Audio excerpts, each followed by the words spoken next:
Baik. Bismillahirrahmanirrahim. Assalamualaikum warahmatullahi wabarakatuh. Alhamdulillah wassalatu wassalamu ala Rasulillah wa ala alihi wa sahbihi wa sallama tasliman katsira, amma ba'd.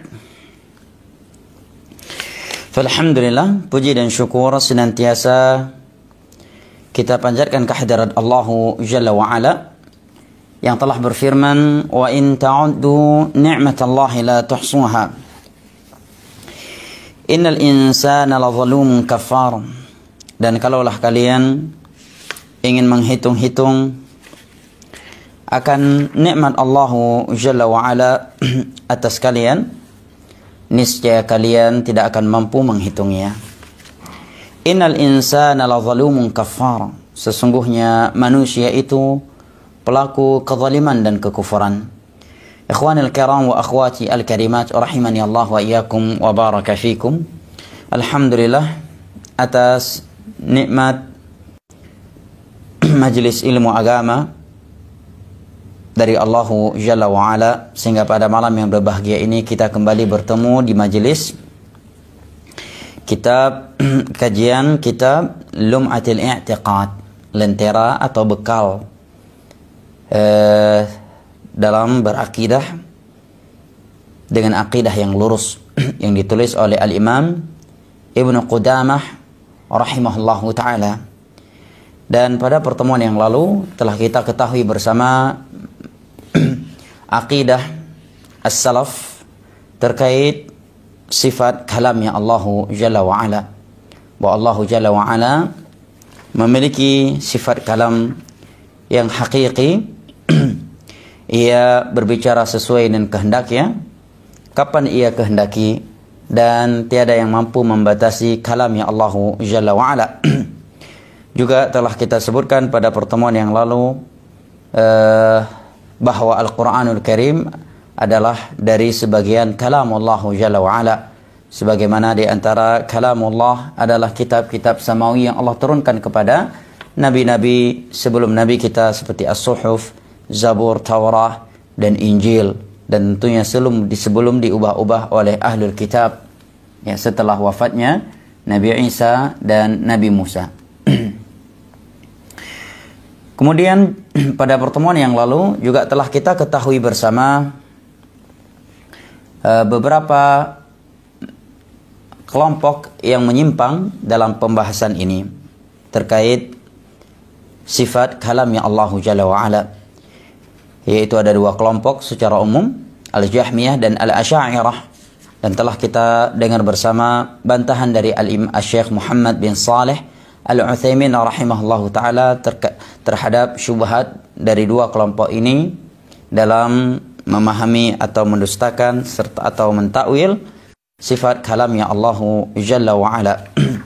Juga pada pertemuan yang lalu telah kita ketahui beberapa sifat Al-Quranul Karim yang diuraikan oleh Al-Imam Ibnu Qudamah rahimahullahu ta'ala dari ayat-ayat Al-Quranul Karim dan beberapa hadis Nabi SAW yang menerangkan kepada kita bahwa Al-Quran merupakan dari sebagian firman Allah Jalla wa Ala yang berhuruf dan bersuara. Kemudian kata beliau, wa hadha huwal kitabul arabi alladhi qala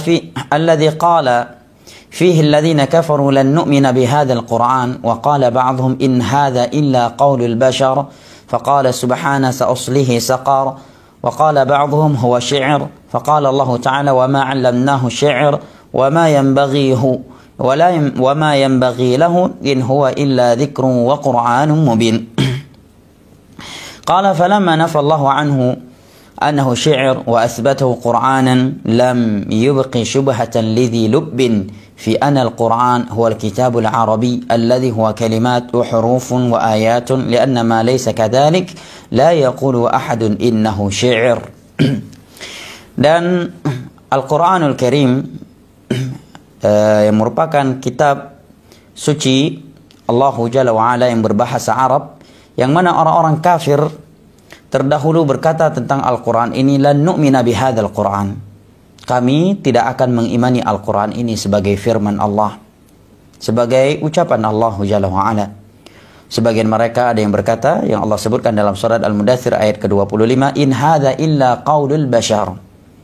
Ini tidaklah Al-Quran ini kecuali ucapan manusia. Ya. Mereka memustahilkan Al-Quran sebagai firman Allah. Ya. Seharfan wa sautan. Maka Allah pun mengancam mereka yang memiliki akidah seperti itu, sa'uslihi saqar. Sungguh aku akan akan memasukkan ia yang menyatakan Al-Quran adalah ucapan manusia, saqar, neraka jahannam, neraka saqar. Wa qala ba'dhum huwa syi'r. Sebagian orang-orang kafir di masa itu ada yang menyatakan bahwa Al-Quran adalah syair. Maka Allah Jalla wa Ala pun membantah mereka. Wa ma 'allamnahu syi'r wa ma yanbaghi lah. Allah menyatakan, sungguh kami tidak pernah mengajarkan syair kepada Muhammad, dan sungguh syair itu tidak pantas untuknya. Ya, artinya Nabi Muhammad bukanlah ahli syair sehingga dapat dituduh bahwa Al-Quran adalah syair yang beliau buat. In huwa di sini kembali kepada Al-Quran. Tidaklah Al-Quran itu illa zikr, kecuali adalah zikir. Wa Qur'anum mubin. Ya. Dan Quran yang dibaca mubin secara nyata. Yasin ayat 69. Kemudian perhatikan ucapan Al-Imam Ibnu Qudamah berikut ini setelah menyampaikan beberapa ayat di atas. Falamma nafallahu anhu annahu syi'r. Tatkala Allah Jalla wa Ala telah meniadakan dari Al-Quran bahwa dia adalah syair, Allah membantah bahwa Al-Quran bukan syair. Kemudian Allah menetapkan bahwa Al-Quran adalah firman Allah Jalla wa Ala ini dibacakan, maka sungguh tiada syubhat lagi yang tersisa di hati bagi orang-orang yang memiliki hati dan akal bahwa Al-Quran yang Allah Jalla wa Ala sebutkan di atas adalah kitab yang dengan berbahasa Arab ini, alladzi huwa bikalimat, adalah kitab yang di dalamnya terdapat kalimat yang tersusun, terdiri dari kata-kata dan huruf wa ayat. Syekhuna Yasin rahimahullahu ta'ala menyebutkan faedah pada ucapan Al-Imam Ibnu Qudamah ini. Kata beliau, hadha raddun ala al-asya'irah fa innahum qalu innahu kalamun nafsani laysa bil huruf wa kalimat. Ini merupakan bantahan dari Al-Imam Ibnu Qudamah terhadap al-asya'irah yang menyatakan Al-Quran firman Allah tetapi firman yang nafsani, yang ada dalam zat Allah, tidak terucapkan oleh Allah, tidak terdengar oleh Jibril, ya, sehingga dia tidak berhuruf dan tidak bersuara dan tidak terdiri dari kalimat.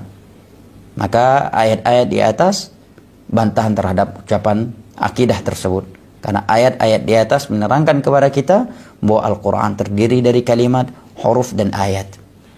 Lianna ma laysa kadzalika la yaqulu ahad innahu syi'r. Buktinya orang-orang musyrik di masa itu menyatakan Al-Quran adalah syair, dan sesuatu yang dikatakan syair ya tidak mungkin tanpa jika tidak terdiri dari huruf kalimat.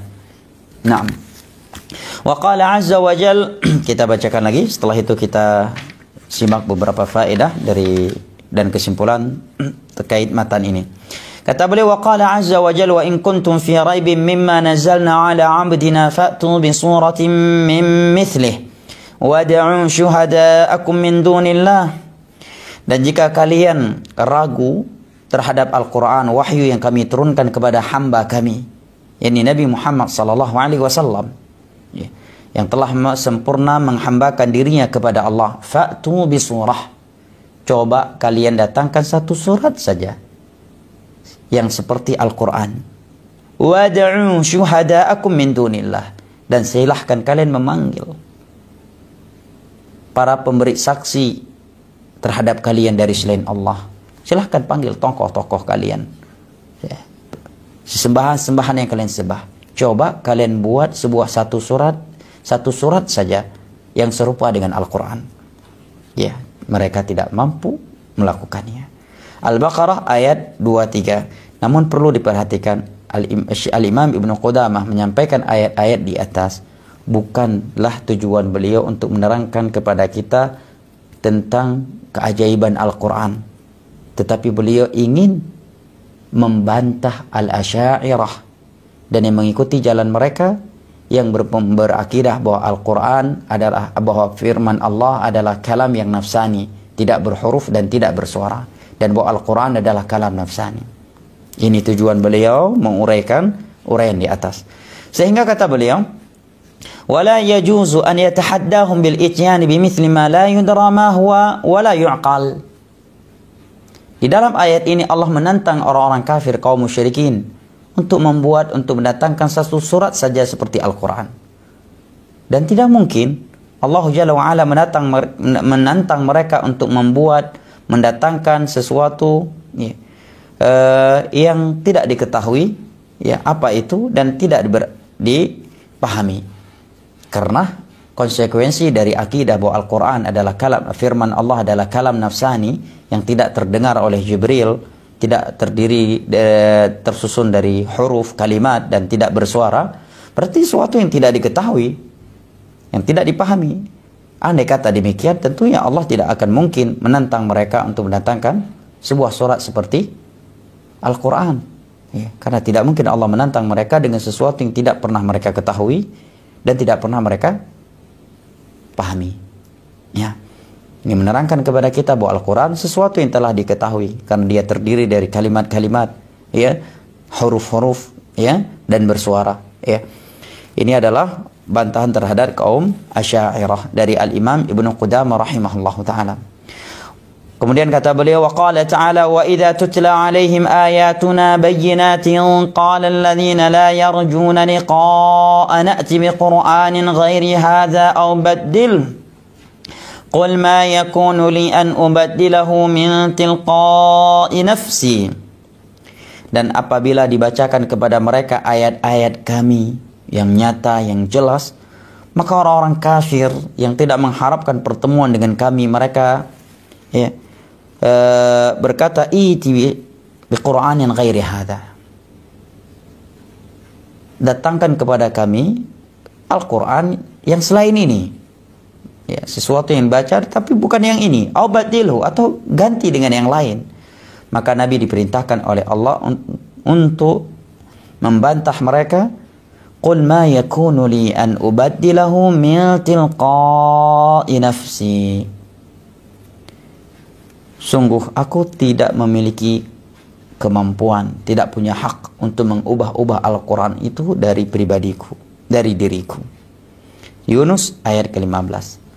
Apa tujuan beliau mendatangkan ayat ini? Dan dari sisi manakah ayat ini dapat dijadikan sebagai dalil untuk membantah Al-Asy'ariyah yang berpemahaman bahwa Al-Quran adalah kalam nafsani, tidak terdiri dari huruf, tidak terdengar dengan suara oleh malaikat Jibril alaihi salam. Sisinya adalah, kata beliau, fa athbata anna al-Qur'ana wal ayatul lati tutla alaihim. Karena dalam ayat ini Allah menyatakan Al-Quran itu adalah ayat-ayat yang dibacakan kepada mereka. Berarti terdiri dari huruf, dari kalimat.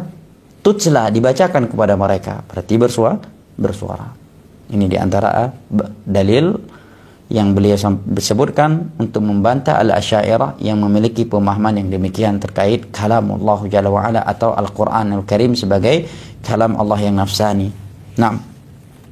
Kemudian ayat berikutnya, wa qala ta'ala bal huwa ayatun bayyinatun fi suduril ladzina utul ilm.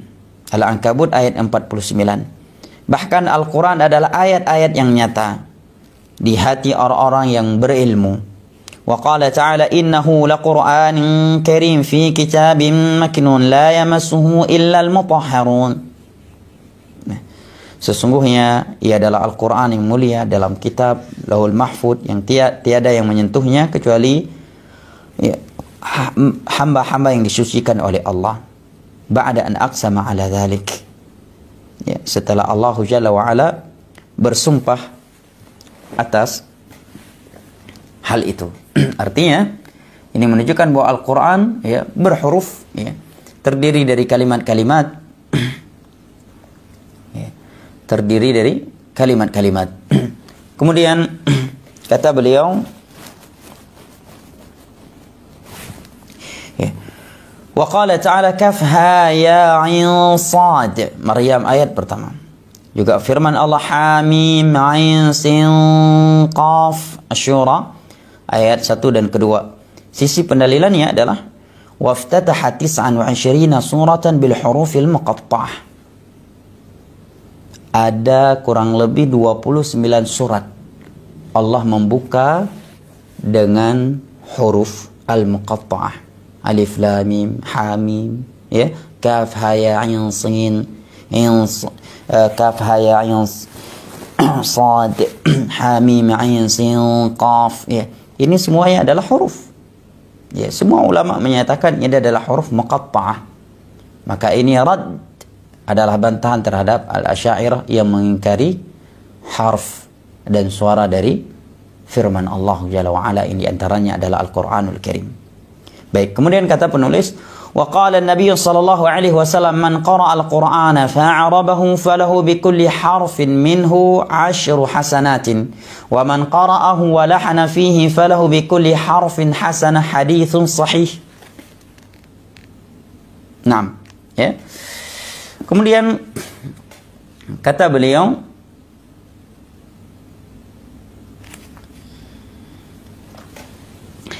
Nabi sallallahu alaihi wasallam bersabda,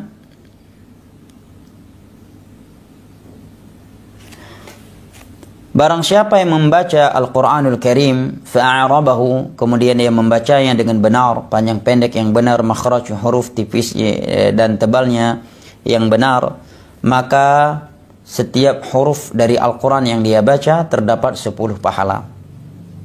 Dan barang siapa yang membacanya kemudian dia salah-salah ketika membacanya, maka dia juga mendapatkan ya, satu kebaikan dari setiap huruf darinya. Ya. Hadis ini ya, secara sanad ya, adalah hadis ya, yang dhaif ya. Secara sanad ini adalah hadis yang dhaif ya. Akan tetapi telah datang hadis sahih lainnya dalam hal ini, yaitu hadis Abdullah bin Mas'ud radhiyallahu an yang diriwayatkan oleh Al-Imam At-Tirmidzi yang semana dengan ini. Baik, syahid dari hadis ini adalah Nabi sallallahu alaihi wasallam menyatakan barang siapa yang membaca satu huruf dari Al-Qur'an. Di sini Nabi sallallahu alaihi wasallam menetapkan huruf untuk Al-Qur'anul Karim. Maka ini merupakan bantahan terhadap orang-orang yang berpemahaman bahwa atau meniadakan huruf, sifat huruf dan suara dari firman Allah Jalla wa Ala. Kemudian kata beliau, wa qala alaihi salatu wassalam, iqra'ul Qur'an qabla an ya'tiya qaumun yuqimuna hurufahu iqamata sahm la yujawizu taraqihum yata'ajjaluna ajrahu wa la yata'ajjalunah. Hendaknya kalian membaca Al-Qur'an sebelum datang suatu kaum yang mereka membaca Al-Qur'an, yang mereka lihai dalam membaca Al-Qur'an, panjang pendek yang mereka bagus ya, tepat, makhraj hurufnya pun benar ya, sehingga Nabi ibaratkan seperti lurusnya ujung bagian belakang anak panah ya, tipis tebalnya sama semuanya ya, menunjukkan bagusnya bacaan Al-Qur'an mereka. Namun sayangnya la yujawizu taraqiyahum, Al-Qur'an yang mereka bacakan tersebut tidak melewati kerongkongan mereka karena mereka tidak memahaminya atau tidak mengamalkannya. Demikian maknanya kata para ulama. Yata'ajjaluna ajrah, mereka jadikan Al-Qur'an untuk meraih dunia. Wala yata'ajjaluna, ya, mereka tidak bersabar untuk mendapatkan pahala dari Al-Qur'an pada hari kiamat kelak. Sisi pendalilan dari hadis ini adalah Nabi sallallahu alaihi wasallam menetapkan sifat huruf untuk Al-Qur'an. Bahwa Al-Qur'an firman Allah, yang merupakan firman Allah harf ya, berhuruf. Ini bantahan terhadap kaum Asy'ariyah yang meniadakan harf dari firman Allah Jalla wa Ala. Wa qala Abu Bakr wa Umar radhiyallahu anhuma i'rabul Qur'ani ahammu ilaina min hifdhi ba'dhi hurufihi. Kata beliau, Abu Bakar dan Umar radhiyallahu anhuma menyatakan i'rabul Qur'an, membaca Al-Quran dengan benar, panjang pendek yang benar, dan makhrajul huruf yang tepat, itu lebih kami cintai daripada menghafal sebagian hurufnya saja tanpa membacanya, tilawahnya dengan yang benar. Baik, ucapan Abu Bakar dan Umar ini dapat dilihat dalam kitab Jami'ul Ahadits As-Suyuti. Syahid dari ucapan Abu Bakar dan Umar di atas, ya, yang karenanya Al-Imam Ibnu Qudamah menukilkannya di sini, bahwa mereka para sahabat Nabi Sallallahu Alaihi Wasallam menetapkan sifat huruf untuk Al-Quran, menetapkan sifat huruf untuk Al-Quran. Maka ini bantahan terhadap Al-Asy'ariyah yang meniadakan huruf dari Al-Quran. Nah, jelas jamaah, barakallahu fikum. Kemudian kata Imam Ibnu Qudamah, wa qala Ali radhiyallahu an. Dan Ali bin Abi Thalib radhiyallahu anhu menyatakan, man kafara biharfin minhu faqad kafara bihi kullih. Barang siapa yang mengkufuri, mengingkari satu huruf saja dari Al-Quran, maka dia telah mengkufuri seluruh Al-Quran. Mengkufuri satu huruf dari Al-Quran itu sama seperti orang yang mengkufuri seluruh isi Al-Quran. Ucapan Ali bin Abi Thalib radhiyallahu anhu ini dapat dilihat dalam kitab Al-Burhan, ya, lil Muwaffaq Ibnu Qudamah rahimahullahu taala. Dan juga datang semana dengan ini dari Abdullah bin Mas'ud yang dapat dilihat dalam kitab Al-Musannaf Abdul Razak, dan juga dalam kitab Sa'id bin Mansur dan Imam Al-Baihaqi. Syahid dari ucapan Ali bin Abi Thalib yang beliau sebutkan di atas adalah penetapan sifat huruf terhadap firman Allah Jalla wa'ala terhadap Al-Quranul Karim. Maka ini bantahan terhadap Al-Asy'ariyah yang mengingkari sifat huruf dari firman Allah Jalla wa'ala. Kemudian kata Imam, bantahan berikutnya terhadap mereka, kata Imam Ibnu Qudamah, wattafaqal muslimuna ala addi suwaril Qur'ani wa ayatihi wa kalimatihi wa hurufihi. Dan kaum muslimin mereka telah sepakat terhadap jumlah surat dalam Al-Quran, ya, ayat-ayatnya, ya, kalimat-kalimat dan huruf-hurufnya. Ini menerangkan apa? Bahwa Al-Quran, ya, yang merupakan firman Allah Jalla wa'ala terdiri dari ayat-ayat, dari kalimat-kalimat, huruf-huruf. Kemudian kata beliau, wala khilafa bainal muslimin fi anna man jahada min al-Qur'ani suratan aw ayatan aw kalimatan aw harfan muttafaqan alaih annahu kafir, wa fi hadha hujjatun qati'atun ala annahu huruf. Dan tiada keseimbangan pendapat di kalangan ulama, ya, bahwa barang siapa yang mengingkari satu surat, satu ayat, satu kalimat atau satu huruf yang disepakati dari Al-Quran, dia kafir. Ini menerangkan kepada kita, kata Ibnu Qudamah, dengan penjelasan yang nyata bahwa Al-Quran berhuruf. Baik.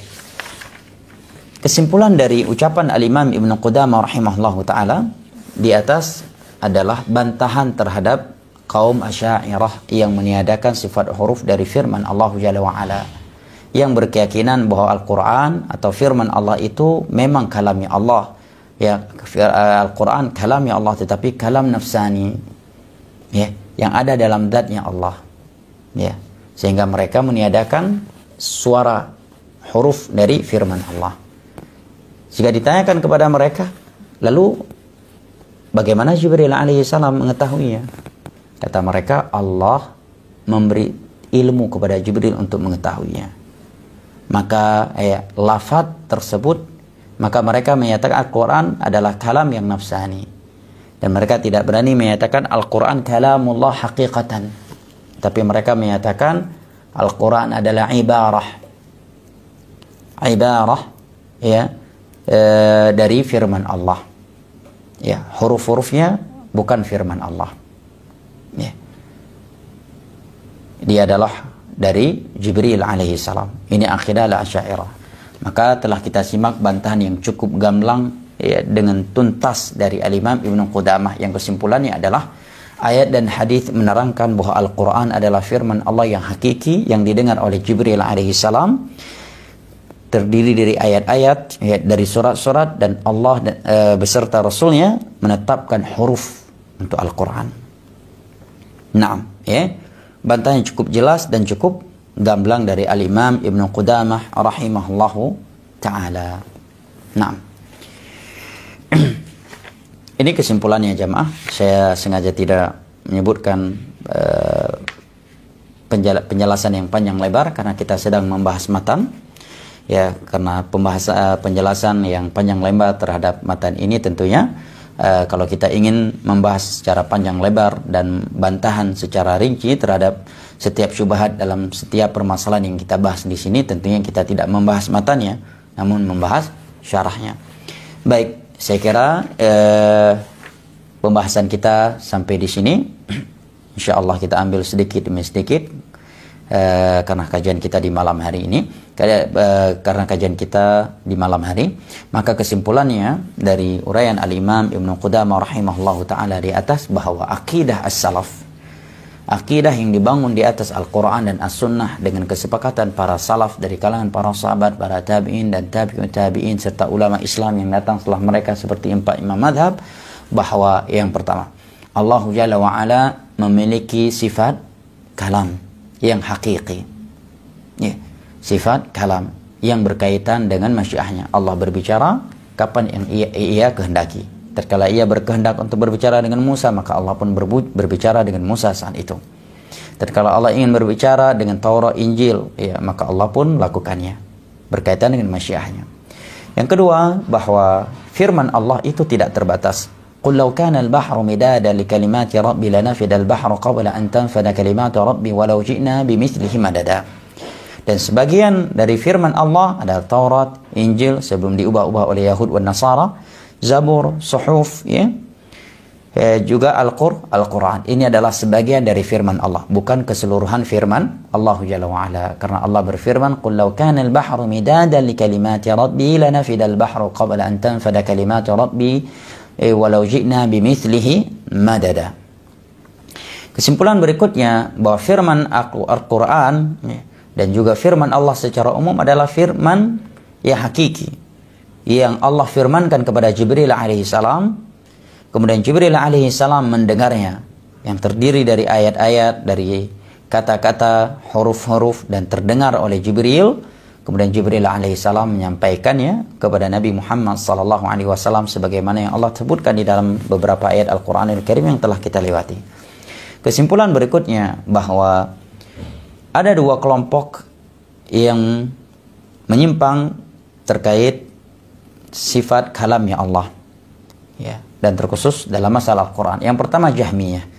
Mereka menyatakan Al-Quran adalah makhluk, bukan firman Allah. Maka mereka dikafirkan oleh Allah karena ucapan mereka tersebut adalah bentuk pendustaan terhadap Al-Quran dan hadis yang menetapkan bahwa Al-Quran adalah firman Allah Jalla wa'ala dan bukan makhluk. Dan bahkan Allah telah mengancam orang yang menyatakan Al-Quran makhluk, sauslihi saqar. Yang kedua adalah Al-Asy'ariyah, dan Asy'ariyah pimplan dalam hal ini, tidak komit, ya. Mereka menyatakan Al-Quran firman Allah, dia firman Allah, tetapi firman yang nafsani, tidak bersuara dan tidak berhuruf. Allah memberitahukan kepada Jibril alaihi salam, kemudian Jibril mengucapkannya dengan huruf darinya dan suaranya, kemudian disampaikan kepada Nabi Muhammad SAW. Ya. Untuk membantah pemahaman ini, sebelum kita menyampaikan ayat dan hadis, sebenarnya, ya, apabila seorang mencermatinya, maka dia akan mengetahui penyimpangan akidah tersebut. Kenapa? Karena konsekuensi ujung dari ucapan tersebut, akidah yang menyatakan Al-Quran adalah kalam nafsani, adapun huruf dan suaranya itu dari Jibril alaihissalam, ya, adalah makhluk. Ujungnya Al-Quran adalah makhluk. Maka cukuplah ini sebagai bukti sesatnya pemahaman tersebut, ya. Dan tentunya yang pertama kali karena menyelisih ayat dan hadis serta ijma' para salaf yang menyatakan bahwa Al-Quran adalah firman Allah yang hakiki, harfan wa sautan, suara dan hurufnya. Allah menyampaikannya kepada Jibril, Jibril mengambilnya dan mendengarnya langsung dari Allah Jalla wa'ala. Kemudian Jibril alaihissalam turun menyampaikannya kepada Nabi Muhammad sallallahu alaihi wasallam. Nah, inilah kesimpulan pembahasan kita malam hari ini. Barakallahu fikum. Baik, teman-teman di panitia, apakah ada hal-hal yang ingin disampaikan sebelum kita akhiri? Barakallahu fikum.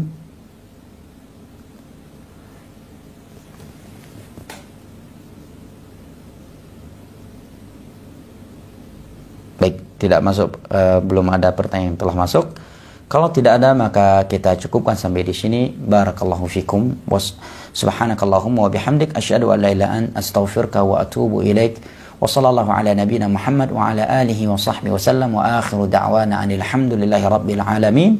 Wassalamu alaikum warahmatullahi wabarakatuh.